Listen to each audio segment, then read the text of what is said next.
ครับก็อีกชุดหนึ่งเขาได้มาพัสดุมา2 ชุดเนาะเมื่อกี้1 ชุดแล้วนี่อีกชุดหนึ่งน้องเหมียวทับไว้บนนี้หลวงปู่มองไม่เห็นแล้ว ปู่มองเห็นแล้วเนาะปู่ขยับให้หลวงปู่ดูหน่อยได้ไหมลูกขยับให้หลวงปู่ดูหน่อยได้ไหมดูหน่อยได้ไหมโอ้มาแล้วจากคุณทิชาแซนวิชนอร์เวย์นะครับจากนอร์เวย์เดี๋ยวข้างในเป็นอะไรส่งมาถึงหลวงปู่อุกิจอธิจิตโตพุทธธรรมวัดผงชัยตำบลบ้านสาอำเภอเจ้าห่มจังหวัดลำปางเดี๋ยวแกะดูข้างในลูกเนาะเมียลูกก่อนได้ไหมลูกปู่ขอแกะดูข้างในหน่อยไหมเป็นอะไร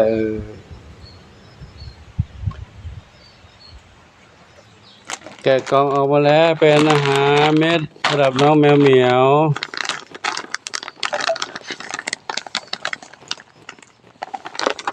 มีอะไรบ้างเราดูสิลูกนี่ก็น้องแมวเหมียวเม็ดน้องแมวเหมียว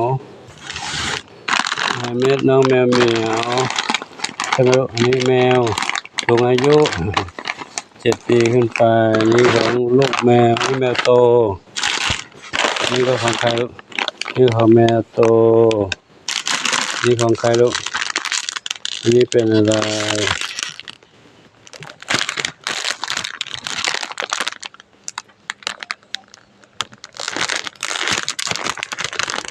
อันนี้เป็นขนมข้าวหอมญี่ปุ่นสำหรับหลวงปู่นี่ของใคร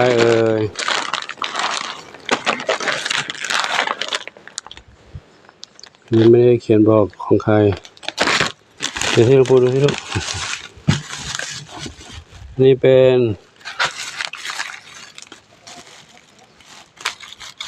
เปิดดูดิเป็นของน้องเหมียวหางเปียกน้องเหมียวหางเปียกน้องแมวเหมียวอันนี้คืออะไรแมวเหมียวเหมือนกันนะครับอันนี้เป็นข้าวหอมญี่ปุ่นกรอบขนมนี่ของหลวงปู่อันนี้เป็นอะไรอันนี้เป็นน้ำพริกนรกปลาย่างอันนี้เป็นอะไรน้ำพริกนรกปลาสลิดอันนี้น้ำพริกนรกกุ้งครับก็ขอโมทนาสาธุขอบุญกุศลทั้งหลายจงเป็นพระปัจจัยนุนำคำชูให้คุณโยมทิชาแซนวิชจากนอร์เวย์นะจากนอร์เวย์ขอโมทนาสาธุขอบุญกุศลทั้งหลายนี้จงเป็นพระปัจจัยนุนำคำชูให้อยู่ดีมีสุขปราศจากทุกข์โศกโรคภัยคิดสิ่งหนึ่งประการใดขอได้ทั้งความมุ่งมั่นปรารถนา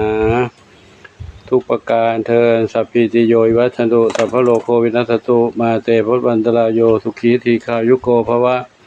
อภิวาทนาสิริสนิจังพุทธปัจจายโนจัตตารโอธรรมาวัฏันติอายุวันโนสุขังพะลังสาธุ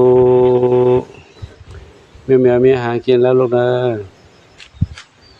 เดี๋ยวปู่จัดให้ตอนเย็นลูกนะเดี๋ยวปู่เก็บไว้ก่อนลูกนะสาธุ